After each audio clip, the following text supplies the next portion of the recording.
Welcome to episode 6 of the Formula E Zone podcast. A pretty unique episode today, considering all three of us were actually in Rome for the Rome Prix. So that's why it's a little bit late out, but don't worry, we've got plenty to talk about from a really unique perspective this time. So hopefully, fingers crossed, everything goes well. As always, links are in the description for Patreon, links to Twitter, all that good stuff. So before we start anything, let's meet the guests, and it's a very familiar lineup, and I'm sure you're all used to it by now. First of all, Jack, welcome back, Jack. Hello everybody. Yeah, it's great to be back. Thanks so much. It was a great weekend, mate, and I just want to say again, thank you for taking me with Formula E Zone. It was an absolute blast. But unfortunately, there was one stain on the weekend, and that was I had to meet Tobias.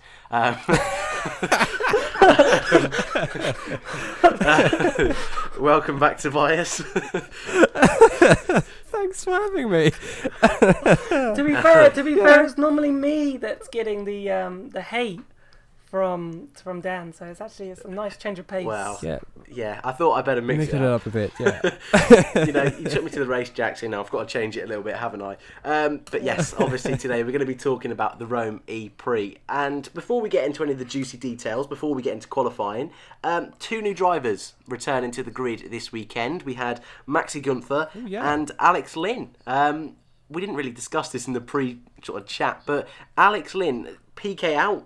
Were you too surprised at this sort of mid-season change? I'll start with you, Jack. I was surprised a little bit, actually. But to be fair, thinking about it, probably not, because PK is a driver that if he's not winning, he's going to get upset fairly quickly, because it's either win or, he's like win or go home. And I think he had enough. And he might be regretting it, actually. Funny enough, I'm not going to spoil it. Well, I know we kind of all know, but we'll talk about it later in the podcast. But considering the result, he might be a bit regretting it. But was it a one-off for Jaguar? But yeah, I can sort of see maybe why PK left. He was sort of being outperformed by Evans as well. Yeah, and he's been outperformed by Evans for months and years already. Ever since he joined Jaguar, he's just not been the same. I'm surprised by the timing of the change. I'm not surprised by PK leaving Jaguar, but I was expecting to have the change take place after the season ended. That said, Lynn has been around ever since the Mexico round. I mean, ever since 2016 Donington pre-season testing. He did a Jaguar test back then as well, when he was fighting against I think it was Mitch Evans. There was for the second seat alongside Adam Cowell. Yeah. And he was supposed to drive in the Mexico test, and sadly couldn't because he had Aston Martin commitments. Obviously, where he's racing in WEC with them, and that was the big hindrance there. And now he's back at Jaguar as a full-time driver. And as I said, I'm not surprised by the move. I'm only surprised by the timing of the move, because that just is a big upset to the team. Halfway point of the year, you usually don't want to change your lineup at that stage. Yeah, I felt Lynn was a good replacement. He's sort of done. You've done Rome, done Paris. No one's done Bern, okay, because it's a new track, and then he's done New York. So at least he's a driver that knows the circuits, has already been there. Yeah, that's true. That's actually a good point. Yeah, he's done all the circuits. He has done New York twice. Yep. The first time out, he was on pole that he did New York. So he certainly does know how to drive a race car, and he's been linked to Jaguar for 3 years, as I said. So yeah, it's a fair decision by Jaguar to replace PK with Lynn. I'm a little surprised by the timing, as I said. Yeah. Yeah, I think I agree with both of you there. And like you say, the timing may be a little bit strange, but that really didn't affect Jaguar like I expected to. Getting into Superpole straight away, Mitch Evans.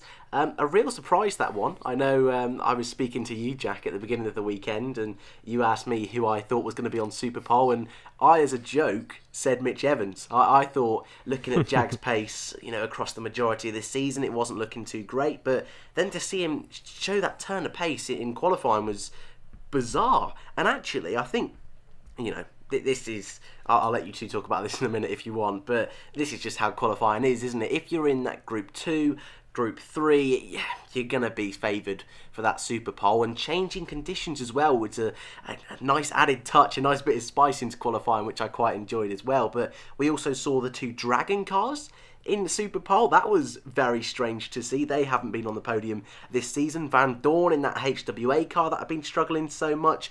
Lotterer, he looked super quick all weekend. He was probably, him and Buemi, the 2 that you maybe would perhaps expect to be in that Super Pole. But I'll start with you, Tobias. Was there anything really that jumped out at you at qualifying?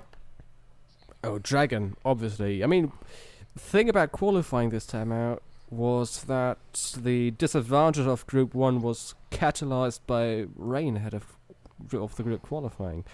So we had, it was raining cats and dogs during the IPSE Trophy race. And that meant that the circuit was wet at the start of qualifying, and that just turned the tables, and Group 1 had an even bigger disadvantage compared to Group 4. And that meant that obviously HWA and both Dragons advanced to Super Pole. I think it's the first time we've actually seen proper pace coming out of the Dragon powertrain. The Penske EV3, I think it is, it's been nowhere this season. We've not seen any bit of performance coming out of the Dragon apart from this qualifying, and that's the thing that really stood out to me. I was sitting near the Audi guys in the media center when I was there, and was telling him, what year is it? I mean, come on, are we back in 2016 again? That's the last time we've seen actual pace coming out of the Dragon garage. So, big surprise to see Dragon up that far. Both, especially because it's both cars. Yeah, it was interesting with Dragon because we hadn't seen it. We hadn't seen it in ages, as you said. And for them to be there and actually challenging, it was good because you had to think about Dragon, and it's an independent team compared to all the manufacturers. So I think it technically counts as a manufacturer team, essentially, with the Penske powertrain. But then, obviously, they're not building road cars. They're there to they build their own in-house powertrain, and they go racing. But if you're at the back and you're an independent team, and you're not looking like you're showing any signs of progression, you're like, when is the plug going to be pulled on that team? I felt, that was probably the first team I was looking to be taken over by a new manufacturer probably coming in, because if they're not performing the way that they do, that they have been, then it could have been. But at least there was a sign of hope for them in Rome in qualifying, that there is some pace somewhere in that powertrain. So hopefully for the rest of the season they can sort of extract that and actually move forward and start scoring some points. That's true. Yeah. Dan, who were you surprised by? Okay. The Dragon cars. Yeah, for sure. They were. I was surprised at Lotterer as well, actually. Not in the sense that I expect Lotterer to be thereabouts with Super Pole, but how far and how comfortably he was ahead of Jev all weekend. And I know the qualifying system favoured Lotterer over Jev, but he just seemed to really be able to nail this circuit, and was probably, like I say, the biggest name up there in Super Pole. So I was impressed with him, but I think everyone that made it into Super Pole, it was just like I say, the changing conditions was a really nice added touch, and there's always bizarre results in qualifying, but yeah, for me, Lotterer, I was impressed with that. To be fair though, Super Pole was pretty boring. Yeah, you think? Yeah, well, the rain affected it massively. It was raining really heavily when Buemi went out, and then it stopped raining. So of course, Lotterer made a mistake on his pole position lap. Yeah. And the Jaguar guys thought he had it, but the track had dried out so much between Evans' lap and Lotterer's lap that he was still on pole. So that's true. I knew after Gunther and had gone out on his Super Pole lap what was going to happen. I knew Lotterer would be on pole. I was already writing it, because the track was drying out, and obviously the longer it dries out, the quicker the track's going to be. So the last man across the line, pardon the pun in a sense, with everything we know about wet weather in motorsport, but the last man across the line will be on pole, and that person was Lotterer. So does this mean now, this might be wrong, I don't think it is, are Neo the only team that haven't got in Super Pole now? I would say so, yeah. Yes. Maybe Yeah. HW, No, I'm not sure. Vandoorne was in Super Pole. Venturi, sorry. Yeah. HW certainly was in Super Pole. How about Venturi. I'm not sure about them. Yeah, I think Massa's got into it. Anyway, that doesn't matter too much. That was just me. Anyway. Yeah. Mortara's been in Superpole. Mortara's been in Super Bowl. Okay, good. Yeah, but no, Dragon, that was a mega job from them. Their fortunes changed in lap 1, I think we could say. That changed very, very quickly. Lap 1 was one of the more crazier lap 1s we have seen this season. Early doors, pretty straightforward. It seems like there was guys on the dry side of the grid really had good starts, but apart from that, we saw Lopez running wide, and the first corner, I think the nature of the corner, it was fairly clean for Formula E standards. The rest of the lap wasn't clean by any means. We saw Sims in the wall. We saw Gunther doing some Fast and Furious Tokyo drifting going on, hit the wall, and his bodywork flying all over the circuit going down the hill. And then we saw a bit of an incident between Lopez again, this time with Sam Bird getting a bit messy. Jack, you've got links with the Virgin team. How were you seeing this incident? Sam, I knew it was going to be a crash, sadly. So they're coming down to that chicane just before the start line. Where the start was, and Sam did the switchback going in and was going around the outside and was clearly ahead. He was definitely like half a car ahead of Lopez, but with the nature of that corner being you really have to swing it in. Like, it's not an easy chicane like you can get a move down the outside and sneak in on the inside, because you really have to turn the car in order to get the move done, which Bird obviously tried to do, but Lopez was there, and Lopez, I don't know, you didn't see many shots of it, but either understeered, and if any slight of understeer or oversteer into Bird, and that's it, he's hitting the wall. And that's, as soon as I saw it, I thought it was a risk from Sam to go around the outside and put his car in that position so early in the race. So I was expecting the contact, and which happened, which then for Bird, and we'll talk about that in a second. But what we were discussing before is there was probably an opportunity, but they put a wall there and then they put another wall behind it. So what we were thinking is that could have been a perfect opportunity for maybe some, I don't know, sausage curbs, and cause it like a small little runoff. Because if it was a runoff section, then Bird could have either taken to the runoff and just had to give the place back. You probably would have dropped down quite a few places down the order in that space, but it would have stopped him from breaking his rear end, which then needed to be replaced in the red flag incident that comes up in a minute. So I think there was a chance there to have some runoff, and I think maybe Formula E, in terms of its track design, if there is an area where you can have a little bit of a runoff area rather than just sticking a wall there, but then have some sort of, which they've done before. Like, we've seen it in Beijing, we've seen it in Putrajaya, we've seen it in other tracks where there's some chicanes you can just go straight through, but there's like some sausage curbs that you have to like go over, but then you just have to get the position back. I felt like maybe for Rome they could have had one there. Yeah, that's true. Talking about circuit design actually is a good point. I've seen many people criticize Formula E circuit design over the last couple of months. People always say it's a bit of a dilemma for Formula E, really, because on one hand, circuits seem to be too narrow, and people always complain about narrow circuits, rarely any overtaking opportunities, but it's mainly just that the walls are just too close to each other. On the other side, that's street circuits in a nutshell. Closed walls, narrow circuits. And street circuits are a core part of Formula E's DNA. So on one hand we have FE needs walls and narrow street circuits as part of its DNA, otherwise Formula E wouldn't be Formula E. On the other side, circuits are too narrow and provide too little overtaking opportunities. What's your take on that? Well, Dan, I'm sorry to jump in, but that's okay. In terms of, let's just move on to the red flag incident that just came on like a second ago. But so Lopez goes in, crashes, sort of loses. I don't know. He might have got some damage. I was just even thinking that there could have been some sort of damage to his car because it was a hefty contact with Bird. Okay, yes, it's a nice and tight twisty, and then he's gone in and it's caused the pile up. But at the same time, yes, even I was sort of thinking, but what else could you do to sort of avoid a pile up and that? It's a real tight, little twisty, little probably not needed section of racetrack. But at the same time, we've seen pile-ups in street tracks all the time.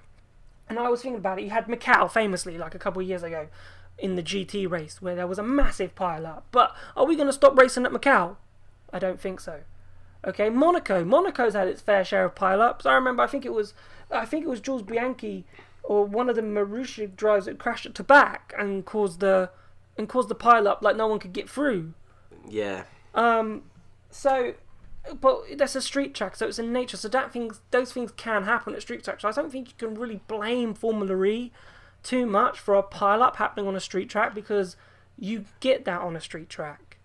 So it's just part and parcel of the game. I just think Formula E have had, after not having many red flags, they've had way too many red flags in their races recently. That's right, yeah. Yeah, and we've gone through 5 seasons and we've hardly seen a red flag. Okay, but in 4 seasons, but now in season 5 we seem to be having a red flag every other race, on average.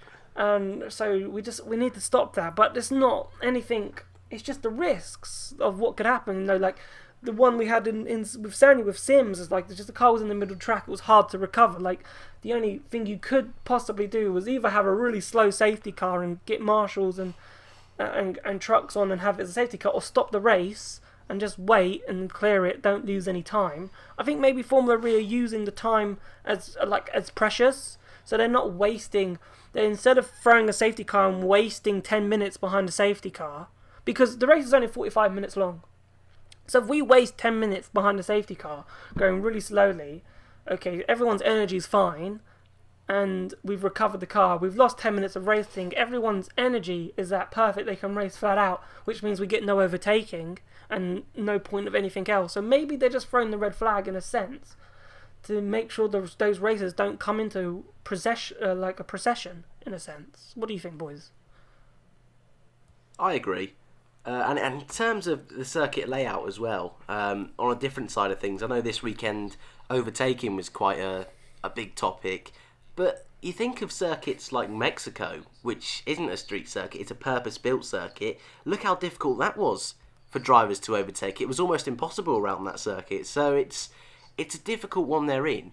But in terms of red flags, you're right, we have seen a fair few this season, haven't we? And I think that is partially to blame the circuits, but they can't help that. But I think as well the Gen 2 cars are big dogs. They are big things. So, and we've seen how easy it is with the slight, tiniest bit of damage, how uncontrollable these cars are. I mean, Sam Bird a couple of weekends ago was saying that already these cars are so good to drive because they're so unpredictable, and it's really down to the drivers and how they do work the car. So, I mean, Lopez's incident that did cause the pile up. It was an obscure one, wasn't it? It's not like at any other point in the weekend we saw anything like that, and it was because it was lap 1. You know, if there hadn't have been 3 cars right behind him and a couple on the outside, that sort of incident I don't think would have happened. So I think they're fine with what they're doing. For me, I don't go into Paris next time out and think, I'm not looking forward to this because it's a street circuit, because I think for me that's part of the reason I like Formula E, because in Formula 1 there are so many run-off areas and there isn't that element that if they make a mistake they're going to be in the wall. So I think I see it a little bit differently to certain fans. Okay, good. Yeah, I just wanted to touch on that talking point. I think it's a difficult question to answer, because in my opinion FE's circuits are a bit too narrow in certain parts. Yeah, I agree. Or put differently, FE could have put escape roads, or maybe not escape roads, but these little run-off areas around some parts of the circuit, and instead they put a wall there, which was the case at which was the case in the location Lopez obviously had this incident, which led to the red flag. I think it's a parking space in Rome there, and there's no real need to put a wall there. If I'm not completely mistaken, maybe I'm just mixing up my geography of Rome right now. but if there's space for runoff areas, Formula E tends to not use it and instead put a wall there. And that might be the best idea to fix the problem with circuit design. Just to keep it current, so we don't repeat ourselves in like 20 minutes time, let's just look at the Evans and Lotterer pass, where for the race lead, where Evans overtook Lotterer at that chicane where Sam and Lopez came together. Now, if there was no wall, if there was a runoff area where Lotterer, because obviously Mitch had gone down and committed down the inside, and Lotterer, I don't know how Lotterer kept it out on the wall. He must have slammed on those brakes. I don't even know how he didn't lock up. Like, he managed to get it stopped just in time before he hit that wall. Now, there is space, as Tobias was saying, to have, we saw it because that's where they pulled off and there was a little escape road, which, you could have as part of the escape road anyway, as a runoff, where Sims went off in qualifying, I think it was. So there was space. So instead of having Lotterer nearly hitting a wall and stopping, if he just cut through the chicane and had to give the place up, at least he's still in the race. He's not. He could have hit the wall. It could have been another DNF for Lotterer through no fault of his own. Okay, but at least if there was a runoff where we can have a runoff section, then that's fine. Obviously, not every corner we can have a runoff section. It's a street circuit. But if there's a design and you can have a small runoff area like they do in Monaco in the swimming pool chicanes, if you can have a small little runoff where drivers can just cut it and stay in the race and just give up the position and fall in behind, then I think we'd be happy with that. Because, it's unfair. And I think it would also promote overtaking. I don't know what you think. I think it would also promote, because if you can cut the chicane, not to keep the position, because obviously if you cut the chicane and keep the position and you've gained that unfair advantage, you need to give it back. But, drivers, I suppose, imagine if Lotterer hit the wall, Evans wouldn't have won that race. Because Evans would have caused the collision. Yeah. Yeah, and therefore would have been penalised and wouldn't have won the race. Okay, but if Evans did that move and there was a runoff area and Lotterer took to the runoff area and Evans went through, then there would be no penalty and, the race result would have stood as it did. So, obviously, in that situation, Lotterer had to hit the wall and not finish. But, it was millimetres from something like that happening. It was millimetres from him breaking his front wing and having to pit to replace it and then losing all those positions. It was those fine margins. Yeah, and runoff areas also reduce the risk of red flags, don't they? Had it been for a bit of a runoff area, remember Berlin Alexanderplatz a couple of years ago?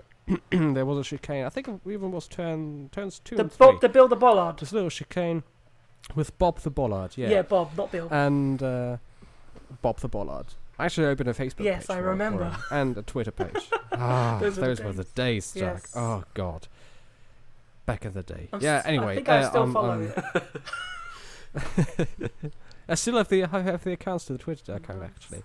But there tends not to be Bob doesn't tend to be around anymore in FE. But if we had escape routes, it obviously reduces the risk of red flags as well. And that's good for the show, that's good for TV broadcasters. I mean, in Rome, we had around 50 minutes, I think, of red flag, where there were just no cars on track. And in Germany, where I come from, that's been a major issue for the broadcaster, because we had like the German equivalent of the BBC broadcast, like BBC One actually. Is it RHL? Imagine BBC One did Formula E. That's what happened in Germany over the last weekend. But they had to move on to the next program at 5. So they had the start, the first 1.5 laps, and then 50 minutes of red flag, and then moved on to the next program. And runoff areas people complain in F1 about runoff areas, but in Formula E I think it's a different story, because that prevents long red flag stoppages. Yeah. Anyway, I think we talked about it all in terms of circuit design. it's an idea for the future of Formula E. Maybe talk about circuit design for the next couple of years, but for the time being, I mean, hindsight is a great thing, isn't it? Yeah. So yeah. Yeah, and that was one of the main, I was going to say main overtaking spots, that chicane, but if you would have looked at the track over the weekend, I don't think that would have been one of the ones you'd have said, oh yeah, there's going to be overtaking there. So I think it's that's true. Yeah. Let's move on. So at the end of lap 1, that's how far we've got so far to the end of lap 1. We obviously had the red flag, and somehow through all the chaos, only Gary Paffett was the only guy who ended up not continuing. Someone who managed to wrestle their car back to the pits was Sam Bird. That was a mighty effort. And then as you two just mentioned, we had a hell of a long red flag, which isn't ideal, but like we say, that's what we got. And to be honest, the race control was as fair as they could be, letting some of the guys further down the field who hadn't done that extra lap, they went out first, and then we saw the leaders go out afterwards. So I quite like that they used their time wisely, I want to put, but they definitely had plenty of time. The race resumed.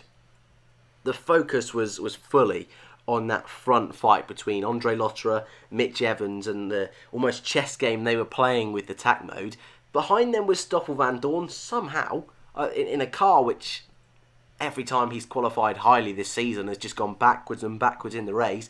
He was keeping up with those two quite well, I thought. And then behind Vandoorne was quite a gap to Buemi, and we had this, I suppose it was quite a massive scrap in the midfield, to be honest with you. We had the likes of D'Ambrosio, Da Costa, De Grassi, Verline, Bird, Frines, all of these guys making overtakes, but we didn't really get to see it. So I don't really know if there's anything in particular you guys wanted to say about that midfield fight, because on paper it actually looked really good. Yeah, it was really scrappy actually. Yeah, you're right. The main battle in the midfield obviously was Frines and Buemi. We've seen these two battle it out in Sanya last time out as well, so that had a bit of a, how do you say it in English, a bit of a taste. I mean, both of them, both the two were really going at it in Sanya and in Roma once again. And shall we hear what Frines had to say about the battle? Have you got because it? We ready? actually have a bit of a quote here. We've got it. Yeah. Go for it. So let's hear what Robin Frines had to say about his battle against the Nissan. Yes, I used my attack mode very early in the race as well, just after the red flag, to try to overtake him. Again, story of the season that, you know, if you have attack mode and you're behind the Nissan at similar pace, he still pulls way out of the corners. So it's very hard to overtake him. I didn't get the shot, so I tried. It was a very clean overtaking opportunity I had from him. He gave me space, I gave him space. We didn't touch at all. He was side by side through turn 9, so that was a bit fair from both drivers. So good from him. And eventually, he got attack mode, he pulled away, and then I just tried to hit my targets, get in my rhythm, and slowly get back up his tail, which was the case. And use attack mode, use the energy to be back behind him. I was just waiting for him to use the attack mode, which was the case. So everything worked as planned, as we discussed. So in that case, it was a good day. One thing I really found interesting about this interview is him talking about the Nissan pulling away. It's been a topic, a hotly debated topic this year. Nissan have done something with their powertrain. The rumour is they have a twin MGU setup, which gives them an advantage going out of corners. It's a bit complex to explain right now in the amount of time we have, but the rumour is Nissan have opted for a twin MGU setup, which gives them an unfair advantage, and it's got to do with energy storage in the second MGU. It's really complex. Another interesting point Robin raises, apart from trying to follow the quick out of the corners Nissan, is attack mode. And we've seen debates about attack mode all all year long, basically. The new strategic element, giving drivers 225 kilowatts instead of 200 in the race. Guys, how do you like it in Rome last time out? First and foremost, unfair advantage is a bit harsh. Like, I think it's clever, right? Unfair advantage. They've not been banned for it. But they're planning on banning it. Well, they've taken a long time if they want to ban it. So it's been legal for 7 races. Yeah. They've only got 6 left. So it's a bit late in the day. Yeah, I mean, it's been homologated. Yeah. So there's. So what's the problem? I think calling it unfair isn't really that fair. Yeah, you're right. I'm only putting your ear, but when you said it, I was like, whoa. Yeah. Teams say it's unfair. Oh, of course they would, because do you see how it pulls away from a straight? Like, what Nissan have done is the acceleration that it gets out of the corners is unbelievable. And if they've found a loophole in the regulations, and that's what motorsport's about. And you've got to, if it's been homologated and checked by the FIA and so forth, then you've got to give their hats off to them because they've done an amazing job. But but that costs a lot, doesn't it? It does cost a lot. That's the big... Yeah, that's a big question. Shall we ban it because of costs? Otherwise, all other teams would opt for it in season 7, maybe. But that just costs a lot. That's the thing. They all have to run within a cost cap anyway. Like they're very limited on cost and how much they can spend. It's not unlimited amount of money. It's not Formula One. Like, there is a limit that they have to spend. Like, they can't go over. The teams are limited. Manufacturers are not. So manufacturers can spend they can spend all sorts of money, but the teams are limited. I thought they were all limited. I thought budget. that was the whole point of the cost cap and keeping costs down, because that was what Formula E preached. I might have been wrong. So it's just the team. So it's the teams within. It's the teams within. So the powertrain, they can do what they want, but the rest they can't do. So the teams have an operational cost budget. I'm not sure how much it is. Actually. No, it's never been really. But the teams have a specific amount of money they can spend over a year. However, manufacturers don't. And Renault spend north of 10 million quid each year. Yes, I heard that, but then I was. It's interesting, isn't it? Audi does as well, and manufacturers just don't have a cost cap. It's just so easy to avoid, isn't it? Yeah, this twin MGU setup just costs a lot in development, and that's the worry many teams have. Because why don't they just put a cost cap on manufacturers then? So you can't spend more than 5 million. To do, isn't it? Well, I mean, look question. Look at HWA and Mercedes now, because Mercedes aren't an actual team, but it's a separate leg of the same company in essence, isn't it? So it's like Formula One. I always find the Haas model an easy one to put it towards. If they put a cost cap in Formula One, Haas buy their cars or their chassis from Dallara, but Dallara wouldn't have a cost cap, so they can just pump all this money in, and then Haas just use a one-off purchase to buy the chassis.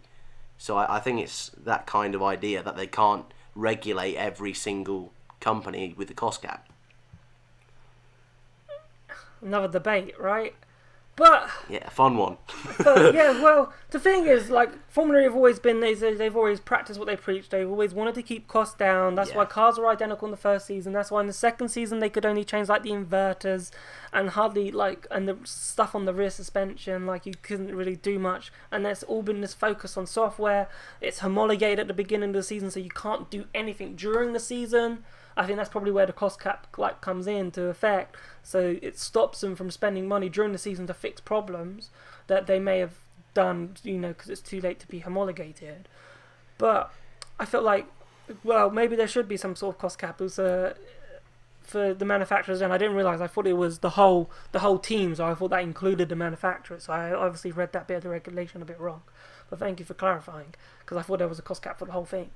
But if Nissan have spent the money, then fine, they spent the money. But you know what's really interesting then? If there is unlimited amount of spending that manufacturers can do at the moment, how incredibly tight is this championship? I thought it was incredibly tight because of the cost cap thing, and they couldn't spend that much money. That's what was keeping it so tight. But when you put it that way, then to think about it, how tight this championship is, considering that Audi, Nissan, Jaguar, they can spend as much as they like, it's pretty impressive. It actually is, yeah. Yeah, you're right. But at the same time, we see teams with less of a budget, or manufacturers with less of a budget. NIO, Penske, Venturi, all of these guys, especially Venturi's customer team HWA, at the back end of the team standings. But that's what and happens, though, manufacturer sadly. standings. That's motorsport, and that's been motorsport, the ones who spend the most money, the ones who have the budget, or the ones who can, use it the best. Like, you kind of expect that. Like, with the amount of manufacturers we've got, like, if you can't play ball with Audi and you're a manufacturer, then, you're not gonna win races. And I think that's what Neo's fallen victim to. I think Neo spent a lot of money operationally. Like, they used to have you can't, maybe you weren't there, because in Donington and maybe in Valencia, I think you maybe have been to, they had these beautiful massive trucks, like proper motorsport luxury sort of trucks, and I think they spent, I'm not saying they spent money in the wrong places, but maybe it looks like they spent money in the wrong places, like getting all their facilities sort of upgraded, but then not actually spending the money needed probably on the powertrain. But anyway, to go to your question about attack mode, because that's where we started. So what did we think of attack mode? Attack mode in Rome, I wasn't the biggest fan of. I don't think there was much of a penalty. I think drivers were losing between half, 3/4 to a second to a full second, probably taking attack mode, which, arguably, probably isn't enough. There's been a lot of debate about attack mode over the weekend. Drivers are wanting more power, saying that 225 kilowatts isn't enough to get an overtaking move, and drivers are using it to just get it over with, to using it as a waste, or using it to defend, or trying to use it at a time where they don't really need to use it. They're just using it because they can, and they're not going to lose anything from it. Which was actually really interesting talking to drivers about, because that wasn't that wasn't really the purpose of attack mode, and to finally be able to speak to their drivers and get their actual opinions on it was actually really interesting. But I want to credit Robin Freins. Obviously, he did pass Buemi using attack mode, and Buemi was in attack mode. So Freins had gone into attack mode first, and then the lap before, Buemi then went into it the lap after, but Freins was, so both of them then had attack mode. So then it's basically anyone's race, just at a higher power usage. But Freins was able to get the move done to finish fourth, so I thought that was pretty cool. Yeah, I'm at the beginning of the season, I loved attack mode. The past couple of races, it's been there, but I don't really think it's had much of an effect on the racing overall. So I'd like to see them. I know over the weekend a lot of the drivers were mentioning they wanted to see more power added to attack mode, so I think that could spice it up a little bit. But I think overall it's been better implemented than fan boost was. Sorry, I've got to mention that every time, but that is still a thing. That's almost, might as well not be a thing anymore, fan boost. But it's fine, attack mode. Anyone want to add anything else to attack mode, or should we get to the end of the race a little bit, or what do you fancy? I've got something. I'm not really sure if attack mode was supposed to be a disadvantage. It was supposed to be a strategic element. Yeah. And in Sanya, it obviously was a disadvantage. This time out in Rome, I think it was an advantage to have attack mode. And that still makes it a strategic element, doesn't it? So you lose around half a second to 1 second by activating it. But we've seen drivers come really close to... by the end of the lap, they were back at their earlier position, and the 225 kilowatts really helped in Rome. Long straights, some big acceleration parts, that's where the extra power does help. And extra power and coming closer to your rival still is a strategic element, in my opinion.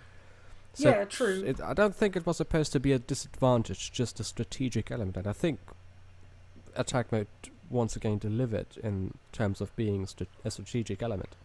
I suppose I don't think personally I don't think they lost enough time in attack mode. I don't think I think they should have lost more time. I suppose you're right, but by using the straights, they were basically right back up if the person in front hadn't used attack mode, but then they were struggling to get past, which is why this call for more power. But then maybe having a bigger penalty, so you're losing 2 seconds or 3 seconds to activate it. But then you're 40 kilowatts more. You're in full qualifying power mode. But then as some drivers were saying, if you go into full qualifying power mode, obviously the faster you go, the more energy you use. So that means the more energy saving you have to do. But that's what some drivers were saying. But that's great, because that means there's more, yes, you have to use the attack mode, but then you've got to use it. And I don't know if the drivers must be able to. If they go to 250 kilowatts, say I only have to overtake one driver, like Franz did, he could only overtake Buemi. Like, I'm unsure, I'm pretty sure they could probably do this. But if I overtake Buemi using 250 kilowatts, I don't need to carry on using 250 kilowatts for the whole. Maybe I could turn it down. Or, like, turn it down to a lower setting. Maybe you could have attack mode, but you can maybe use a different power mapping, so you're allowed to use 250. But if you use 250, then your energy is going to plummet. And you've got to then, once you've got the move done, you've got to then save more energy. Because it's like that, reward and cost and reward thing going back and forth. So if you get the reward by using attack mode, but then you're costing yourself, because then you're going to have to save more energy because you've used more energy, then that could be really interesting, because someone might make a mistake and use too much energy trying to get past someone, and then have to really save, and then they've not managed attack mode properly. And that, to me, could make it really more strategic. Okay, because if you can use, if you can maybe use between 225 to 250, but it's your prerogative for that amount of time what power map you want to use within that.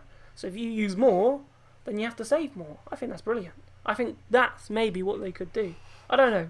That literally just came to my head as I was speaking. So what do you think? I agree with you, Jack. Yeah. Let's go on twice if you want. I agree as well. I mean, we've seen power being raised in FE from season to season, and I'm sure at some stage we'll have 300 kilowatts of qualifying power. One day, maybe with a Gen 4 or Gen 5 car, we'll have the exact same power output as F1 has. 300. How much power does an F1 car have in terms of kilowatts? Let's see. The electric motor unit that produces 160 brake horsepower, the kinetic one. No, the entire power unit. Oh, the entire power unit with the whole thing. It's about 800. Let's say they have 950 horsepower, which would be around 700 kilowatts. So we might see 700 kilowatts in 10 years. That's a long way off now. Let's talk about the next 2 years. Yeah, I mean, I'm sure that's the point I'm aiming at getting to.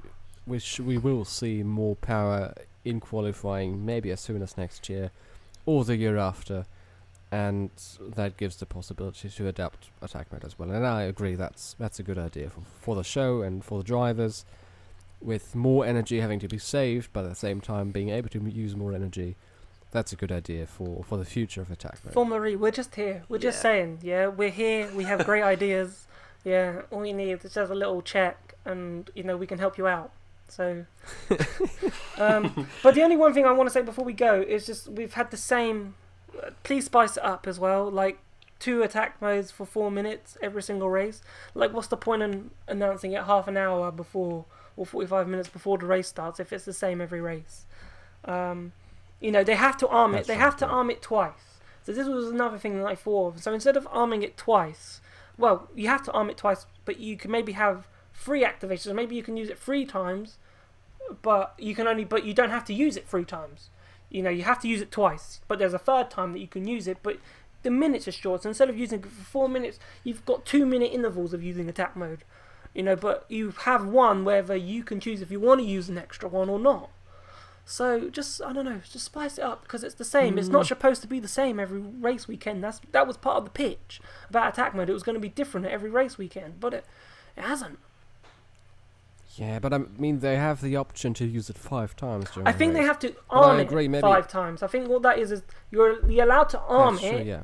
You have to arm it, say, so that the people know, the race control know you're going to use attack mode. But if you arm it and then opt not to do it, so you can only choose to do it 5 times, and in those 5 times, twice you actually have to do it. Yeah, that's right. I'm not really sure if they should have the option of having 3 attack modes and only using 2. How about maybe just using 3 attack modes in a race? Maybe. How about that? But then shorten the time limit, like... Then shorter, yeah, that's right. So I we've don't know, it's just something seen 2 different. activations for 4 minutes each. How about 3 activations for 2 minutes of attack mode? Yeah, and then you can switch Which between is each race. 1.5 laps. So if you feel like, attack mode might be really beneficial, so you don't want to have them for a long time, but give them an extra attack mode just in case. Like, so 3 for 2. And if you feel like overtaking could be hard and they need, in that track, and they might need attack mode for longer in that race, then you go for 2 to 4. Like, just some sort of variation. It's worth a try, isn't it? I mean, while they've got the option, you might as well do it. While we're still alive and breathing, Formula E, we're still here. Like, just ask, and ask and we'll provide. No. Should we get back to the race? Yeah. I mean, there's not really much more to talk about in terms of the race. So we spoke about it a little bit earlier. The clinical moment, the moment that this race will be remembered for, the Mitch Evans move on Andre Lotterer, a smart move from Evans. Lucky that it paid off. I think, Jack, you were mentioning that a little bit earlier. That very easily could have been tears for Andre Lotterer, but And Evans. I think it was both of them, yeah. But I think that was almost a visual representation of how Lotterer has evolved from even last year in Rome, where he was really hot-headed last season, I felt, always keen for a crash, it seemed. But I know, Jack, you spoke about this in your interview after the race with Andre Lotterer, but he really is becoming a calmer driver, but a really consistent driver. And yes, I mean, we might as well say the result now. Evans won, and yes, he's come away with a second place, but somehow he's up there in the championship now. And we're starting to see some of these drivers that, I mean, look at D'Ambrosio, who now leads the championship. He's not been on the podium since Marrakesh. He's been nowhere. He's been always 19th on the grid, 17th on the grid, and yet he picks up these 7th places in a race. I mean, this time out he managed to get 8th. And yet it's that consistency which is really helping some of those drivers. So, I mean, it was a great race for Jaguar. And there's no denying that they really did have the pace this weekend, albeit I don't really know where that's come from. I was obviously very happy. I quite like Mitch Evans. But for you two, how did you see this race for Jaguar? Is it going to be a season where they can win again? I'm not really too sure. I'm not really sure about it either, but I have to say, and I tweeted about that a couple of days ago, I don't think there's a way of not being happy for Mitch Evans and Jaguar. They've been working so hard for the last couple of years. They've had so many disappointments over the last few years, and winning in Formula E, the first one obviously always is the most difficult one. And winning in Formula E takes so much hard work, it takes brains, raw speed, talent, takes tenacity. That's maybe the big word I'm looking for. And Mitch really has shown that he is tenacious and that he knows how to. He's really worked hard for this one, and we really have to give it to him. I mean, thoroughly deserved. No matter which team you support, you have to be happy for Jaguar, and especially for Mitch Evans. His first win since the 2016 GP2 race in Austria, and that's been a long drought for him, and that even more is a reason to be happy for him. Speaking about Jaguar's chances about a possible win, not really sure. Mitch has been a frequent point scorer, obviously, and he scored decent points. 12 points, which is 4th place in Ediria, Saudi Arabia, the season opener. He's always been in the top 10 this year, but he seemed to be one of the front runners in the midfield. And this might have just been luck, and for the first time, all things coming together for Jaguar. I'm not really sure. In FE this year, anyone could win. That's what I always say. And Jaguar certainly has the pace, and they can show they can perform good. So far, the luck has been the only missing thing, but I'm not sure if... Let's put it that way. Jaguar still has the performance to win in the next races, but I'm sure the competition will bounce back, and that might be the hindering factor for Jaguar. But the thing I find that's interesting. So I was just looking at the drivers' standings, and I'm just looking. So Jerome D'Ambrosio, who's leading the championship with 65 points, he's been in Group 1 for the whole season. So for the qualifying system, but his race results have really been affected. So in the last 3 races, he's only scored 12 points, but he's still championship leader. But then you're looking, Antonio Felix Acosta's also, he's been in there for Group 1 for 5, but 64. So round 5, he only scored 1 point. He scored 2 points in Rome, where we just came from, and he got 3rd place in Sanya. But what's interesting to me is now the Group 2 runners who have been in frequently for Group 2, because obviously Group 1 we've had the likes of Sam Bird,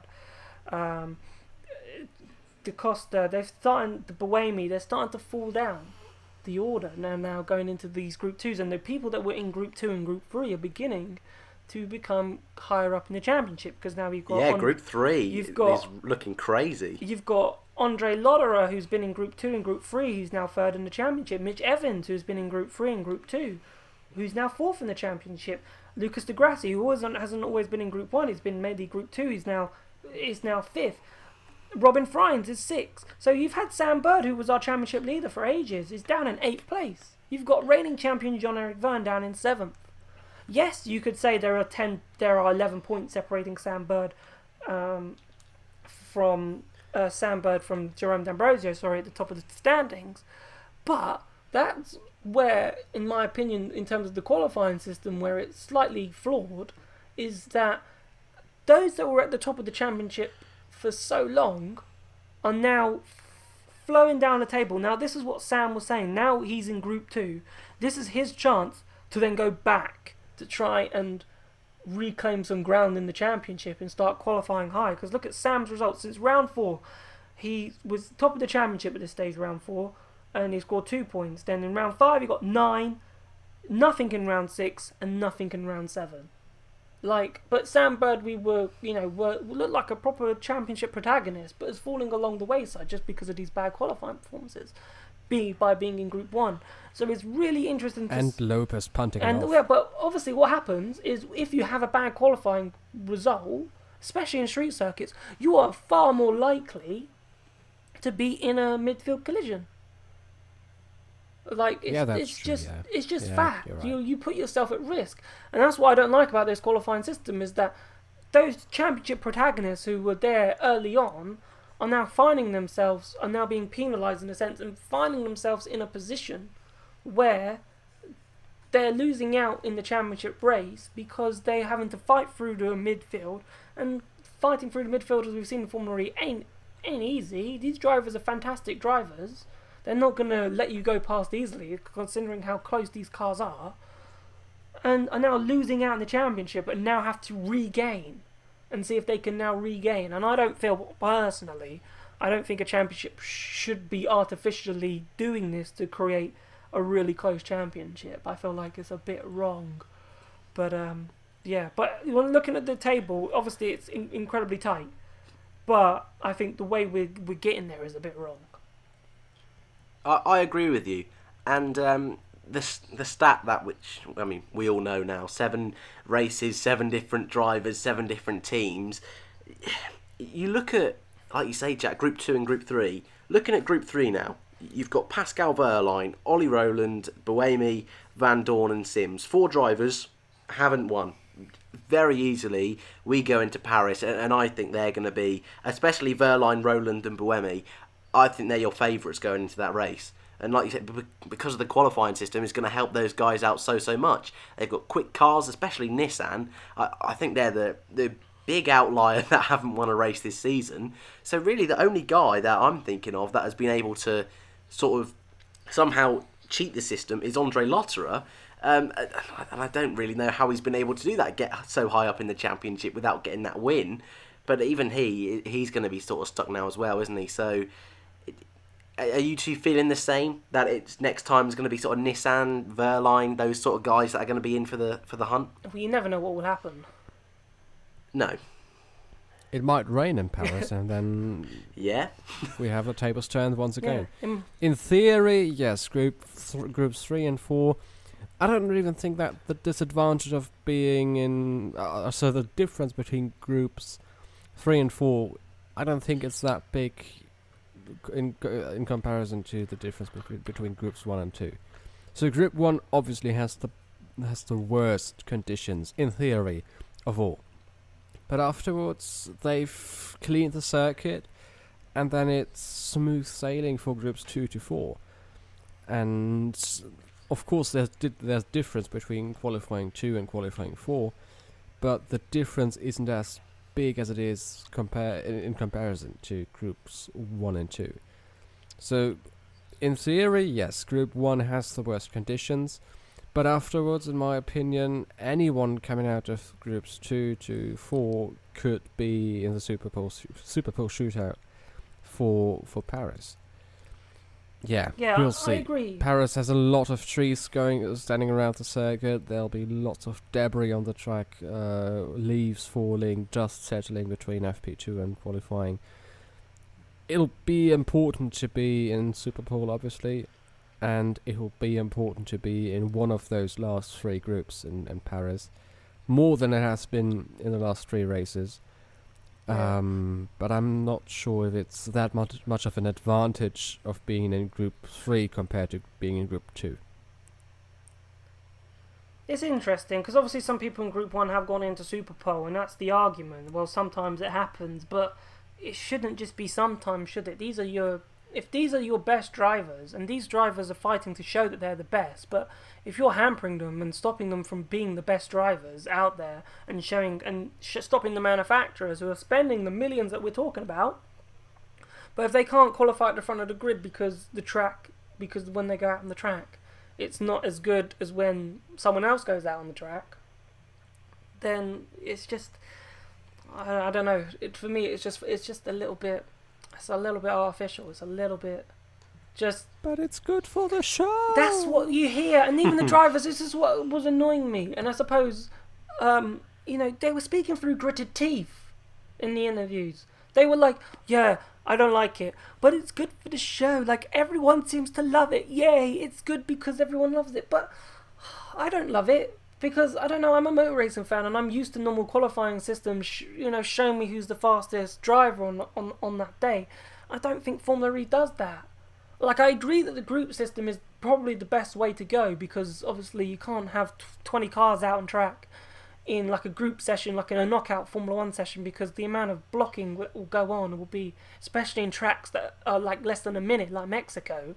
But at the same time, you can't just keep penalising the people at the top of the championship. And, maybe luck could be turned. You could say, like, what happened in Rome with the rain could happen to the people at the back end of qualifying. So maybe Group 1 will be lucky it's dry, but Group 2 to 4 it's raining. So that means Group 1 will be in Super Bowl, and then they get happy days. But it's rare that happens in Formula E. We know that with rain. It's very rare that we see it. We've seemed to see it in between sessions lately, actually, but when it comes to race time, or when it comes to it's dry. So, but it seems to just, it rains on purpose in between sessions, but it doesn't actually rain during the session. But anyway. But you can't bet on that. Yeah, anyway. Yes, we've been going quite a while, so I think we'll kind of wrap it up here, but obviously, before we go anywhere, we've got one very important question to ask, and that's driver of the day, my favourite bit of the podcast. This week, we will start with Tobias, because I wasn't very nice to you at the beginning, mate, so you can get to go first this time. My driver of the day has to be none other than Mitch Evans. He's seriously outperformed his car in Rome last time out. He's worked so hard for it, and he's been fighting against Andre Lotterer in the overpowered DS. These cars are incredible. DS Techeetah is incredible this year, and we didn't expect to see that kind of performance when we started the season in Valencia. Or maybe not start the season, but pre-season testing in Valencia. We didn't expect DS to be that quick. And Mitch stood up to Andre. He fought against him, decisive move was the race deciding move by him this time out. And Mitch Evans has to be my driver of the day. Absolutely outstanding drive from the Kiwi driver. And he's my driver of the day. No question. Yeah, that's not a bad one. I'll give you that. Jack, I'll let you go next. I'll be third this week. Alright then, so I'm going to go for Stoffel Vandoorne because I think, wow, what a drive from the HWA again. Obviously, what Jaguar did was fantastic, but what HWA have done has been even more incredibly fantastic. The development that car seems to be taking, it seems to be moving in the right direction, which Mercedes will be very happy with as it comes to Season 6. So the car seems to move, and Vandoorne is showing, I think, and I think it has shown the Formula E paddock ever since he's got in that he is a top-class driver. Because I think he's dragged that HWA in races to places where it shouldn't have been. Maybe even in Rome he might have been dragging it a little bit, but I think it's definitely been moving forward. And, even lo and behold, the car, he must have dragged it so hard during that race, you could say that it broke down after the line. he got the most out of it. But, it doesn't matter if it breaks down. Once you cross the checkered flag, the result stands. So, and he had a drive shaft failure for those who were interested and who didn't know. But he managed to get it back to the pins in some sort of limp home mode, if I can get it out. But yeah, fantastic drive from Vandoorne. Really, and he pulled away from the likes of Sebastian Buemi in that quick Nissan that we were talking about. Had a comfortable gap. So, a solid third place. I'm a bit stuck.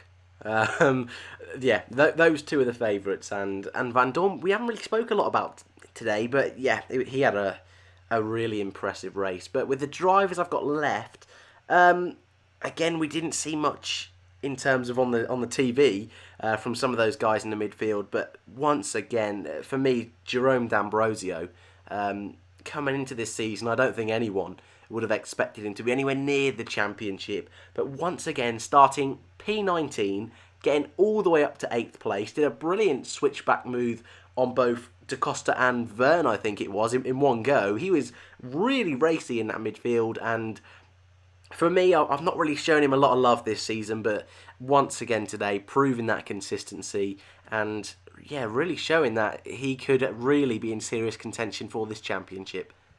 But that is your lot for the 6th episode of the Formula E Zone podcast. Blimey, you've been here for quite some time. So thank you, as always, for listening. And again, I think we gave quite a unique perspective on Rome, considering we were all there. It was a brilliant weekend. My first ever Formula E weekend actually being at the circuit. So I just want to say once again, thank you to Jack and to the Formula E Zone guys to getting me to the circuit. As always, in the description, you can find links to Patreon, links to Twitter, links to the website for all the latest and greatest Formula E news. Thank you for listening, and we'll see you next time for the Paris E Prix.